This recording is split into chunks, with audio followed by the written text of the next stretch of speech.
ఓం శ్రీ గురుభ్యో నమః. సెప్టెంబర్ మాసంలో ద్వాదశ రాశుల యొక్క ఫలితాలు ఏ విధంగా ఉందో తెలుసుకుందాం. ముందుగా తెలుసుకునే ముందు ఏ ఏ గ్రహాలు ఏ రాశుల్లో ఉన్నాయో ముందుగా తెలుసుకుందాం.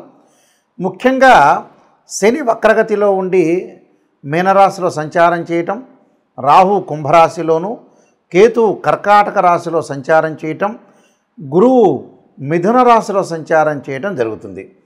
అయితే ఈ గ్రహాలన్నీ కూడా సెప్టెంబర్ మాసంలో ఒకే రాశిలో సంచారం చేయడం జరుగుతుంది.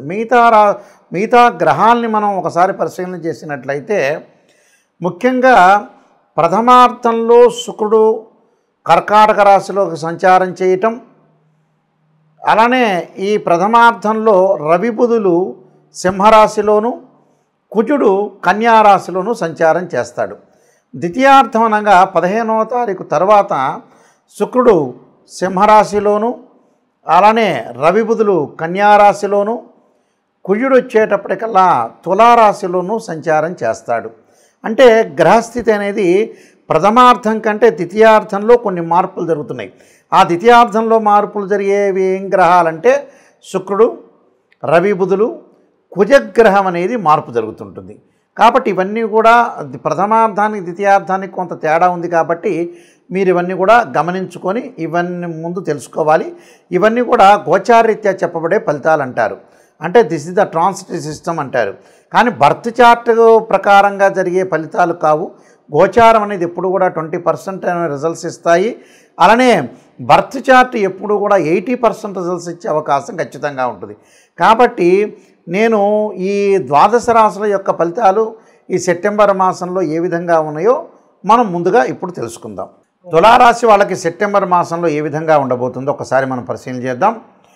రాశ్యాధిపతి అయిన శుక్రుడు దశమ లాభాధిపతిలో ఉండటం వల్ల ఇక్కడ ఇది శుక్రుడు రాశ్యాధిపతే కాదు, రాశ్యాధిపతే కాకుండా అష్టమాధిపతి కూడా అయ్యాడు. కాబట్టి ఇక్కడ లాభంలోనూ దశమ స్థానంలోనూ శుక్రుడి యొక్క సంచారం వల్ల వీళ్ళకి మేలు జరిగే అవకాశాలు ఎక్కువ ఉంటాయి.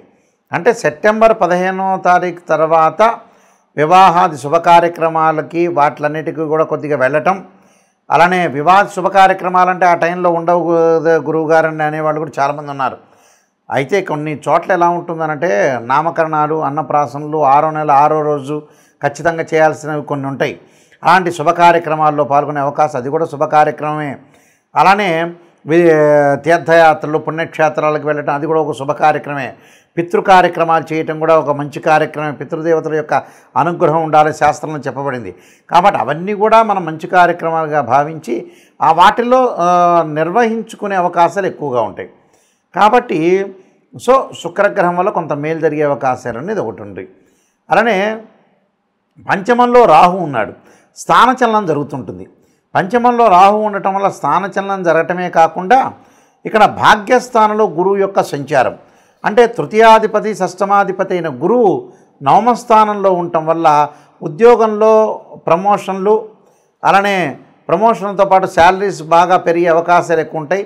అలానే ఒక చోట నుంచి మరో చోటకి ట్రాన్స్ఫర్ జరిగే అవకాశాలు ఎక్కువ ఉంటాయి. ఉదాహరణకు హైదరాబాద్లో జాబ్ చేస్తున్న వాళ్ళు గుంటూరులో వెళ్ళటం, గుంటూరులో జాబ్ చేస్తున్న వాళ్ళు కర్నూలులో వెళ్ళటం, కర్నూలులో జాబ్ చేస్తున్న మహబూబ్నగర్ వెళ్ళటం, ఇలాంటి ఇన్సిడెంట్స్ అనేవి ఎక్కువగా ఉంటాయి. టోటల్గా ట్రాన్స్ఫర్ జరిగే అవకాశాలు ఎక్కువ ఉంటాయి. కాబట్టి ట్రాన్స్ఫర్ వల్ల కూడా మంచి జరుగుతుంది, వీళ్ళకి ప్రమోషన్ లభించే అవకాశాలు ఎక్కువగా ఉంటాయి. అలానే శని యొక్క ప్రభావం ఏ విధంగా ఉందో చూద్దాం ఒకసారి. అంటే శని యొక్క ప్రభావం అంటే ఏంటంటే చతుర్థ పంచమాధిపతి అయిన శని వీళ్ళకి ముఖ్యంగా షష్టమ స్థితిలో ఉన్నాడు. షష్టమాధిపతి వక్రస్థితిలో ఉండటం వల్ల కొంత స్థానచలనం జరిగే అవకాశాలు బాగా ఎక్కువ ఉంటాయి. స్థానచలనం ఒకటి ఆరోగ్యపరంగా ఇబ్బందులు పడకుండా చూసుకోండి. దీర్ఘకాలిక వ్యాధులు ఉన్నవాళ్ళు కొంత ఆరోగ్యాన్ని అప్రమత్తంగా చూసుకోవడం చాలా మంచిది.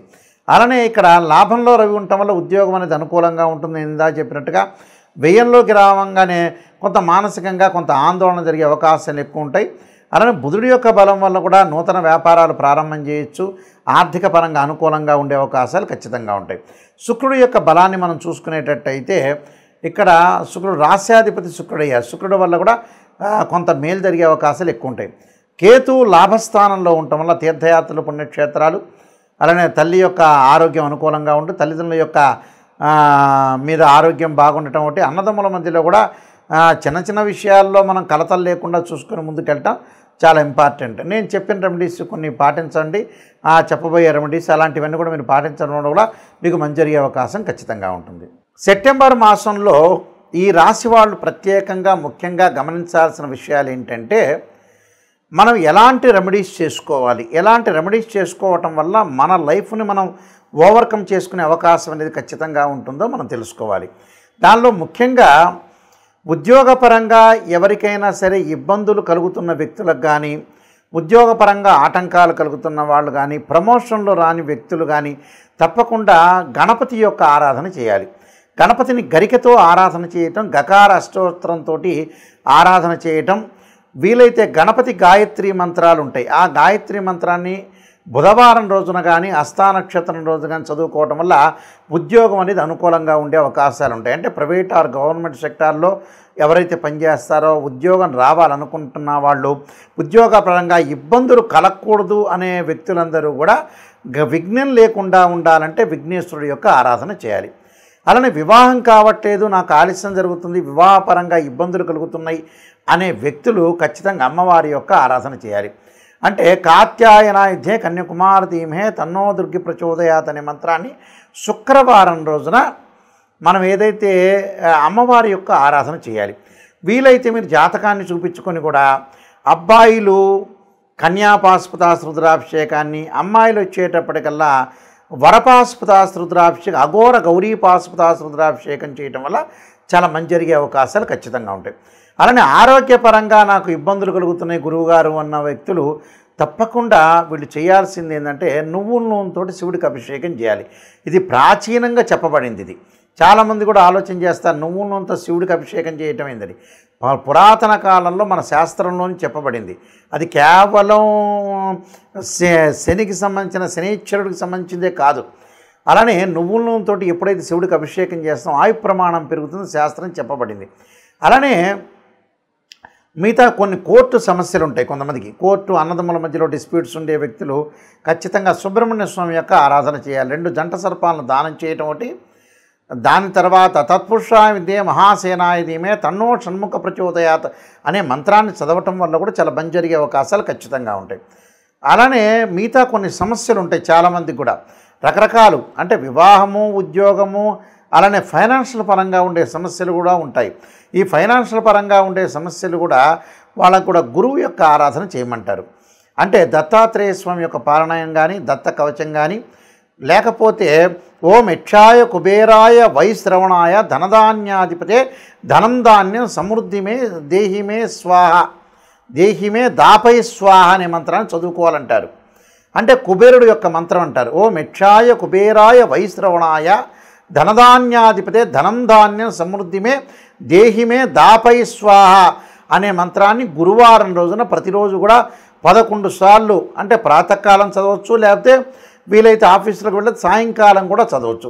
అంటే ఇవన్నీ కూడా మనం ఆటంకాలు, కష్టాలు, ఆరోగ్యపరంగా ఇబ్బందులు ఉన్న వ్యక్తులు కూడా శరీరే జర్జరీభూతే వ్యాధిగ్రస్తే కళేబ్రే ఔషధం జాహ్నవీతోయం వైద్యో నారాయణ హరి అనే మంత్రాన్ని కూడా చదువుకోవచ్చు. అండ్ రియల్ ఎస్టేట్ వ్యాపారులు కానీ, అలానే అగ్రికల్చర్ సంబంధించిన వాళ్ళు కానీ, ఇలాంటి వాళ్ళు కూడా అంగారకుడి యొక్క ఆరాధన చేయటం, అలానే కందులు దానం చేయటం వల్ల చాలా మంచి జరిగే అవకాశాలు ఇలాంటివన్నీ ఉన్నాయి. అయితే ఇవన్నీ కూడా మనం పాటించడం వల్ల కూడా మంచి జరిగే అవకాశాలు బాగా ఎక్కువగా ఉంటాయి. అలానే మనశ్శాంతి లేదు అనే వ్యక్తులు కూడా చాలామంది ఉన్నారు. ఆ మనశ్శాంతి లేని వ్యక్తులు ఖచ్చితంగా చంద్రుడి యొక్క ఆరాధన చేయాలి. వాళ్ళు ఎలాంటి ఆరాధన చేయాలంటే క్షీరపుత్రాయుధే అమృతతత్వాయ ధీమే తన్నో చంద్ర ప్రచోదయాత్ అనే మంత్రం ఉంటుంది. అంటే మానసికంగా మనం విల్ పవర్ పెంచుకోవడానికి, స్ట్రాంగ్ కావడానికి కూడా చంద్రుడి యొక్క ఆరాధన చేయటం చాలా విశేషం.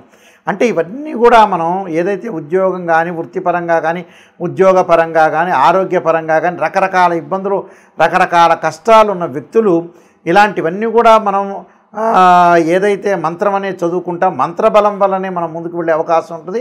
కానీ ఇవన్నీ కూడా గోచారరీత్యా చెప్పబడే ఫలితాలు గుర్తుపెట్టుకోవాలి, గమనించాలి. అయ్యో గురువుగారు నాకు ఈ నెలలో జరగట్లేదని చెప్పేవాళ్ళు కూడా చాలామంది ఉంటారు. అది కాదు, ఎప్పుడు కూడా గోచారం అనేది 20% మాత్రం సపోర్ట్. అంటే సహజంగా ఏం చెప్తారు, ఎంత కృషి చేసినా ఆవగింజంత అదృష్టం ఉండాలంటారు. మనం కృషి చేసినా అదృష్టం కూడా కావాలి. ఆ అదృష్టానికి ఏమిటంటే గోచారం తోడ్పడుతుంది. కానీ బర్త్ చార్ట్ కూడా చాలా ఇంపార్టెంట్. ఈ బర్త్ చార్ట్ని చూసి కూడా ఆ ద్వాదశ భావాల్లో ఏ గ్రహాలు ఉన్నాయి, వారి యొక్క లగ్నం ఏంటి, ఈ ద్వాదశ భావాధిపతులు ఏంది, రాస్యాధిపతులు ఏంది, ఆయా రాశుల్లో ఏ గ్రహాలు ఉన్నాయి, ఏ దృష్టి ఉంది అని 16 లగ్న కుండల్ని మనం అనాలిసిస్ చేయాలి. కేవలం రాశిచక్రమే కాదు, మ్యాథమెటికల్ క్యాల్కులేషన్లో రాశిచక్రము, భావచక్రము, నవాంశము, ద్రేకాణము, హోర, దశమాంశము, షోడశాంశ చక్రాలు 16 డీ చార్ట్స్ అనేవి ఉంటాయి. ఆ డీ చార్ట్స్ ప్రస్తుతం దశ ఏంది, అంతర్దశ ఏంది, ఏ లగ్నానికి ఏ దశలు యోగిస్తాయి, అసలు ఏ గ్రహాలు ఏ నక్షత్రాల్లో ఉన్నాయి అనేది కూడా మనం అనాలిసిస్ చేయాలి. అంటే లైఫ్ని ఎప్పుడూ కూడా నిజంగా అనాలిసిస్ చేసి గురువుగారు నెగిటివ్ చెప్పినా పాజిటివ్ చెప్పినా నెగిటివ్ను కూడా తీసుకోవాలి. రాశిఫలం వినేటప్పుడు ఖచ్చితంగా నేను ఒక విషయం చెప్తాను, గురువుగారు నాకు ఎంత పాజిటివ్ చెప్తున్నారని ఆలోచన చేయొద్దని. నిజంగా నేను ఒక్కడనే కాదు, నాయకంటి గారే కాదు, ఎవరు చెప్పినా కూడా నెగిటివ్ని తీసుకోండి. నాకు ఈ నెలలో ఇలా జరగబోతుంది, అయితే నేను జాగ్రత్త వహించాలి అనే పాయింట్ని మేము హింట్ చేస్తున్నాం ఇక్కడ. అందువల్ల ఖచ్చితంగా మీరు గుర్తుపెట్టుకోండి, ఖచ్చితంగా గుర్తుపెట్టుకొని ఈ రోడ్డు బాగాలేదు, వేరే రోడ్డుకి వెళ్ళాలి అనే ఆలోచనలు చేసి ముందుకు వెళ్ళండి. నెగిటివ్ని మనం పాజిటివ్ చేసుకోవటం ఎలా అనేది ఆలోచన చేయండి. వీళ్ళందరికీ కూడా, మీ అందరికీ కూడా ఆ పరమేశ్వరుడు యొక్క కరుణాకటాక్షం ఉండాలని ఆశిస్తూ సర్వే జనా సుఖినో భవంతు.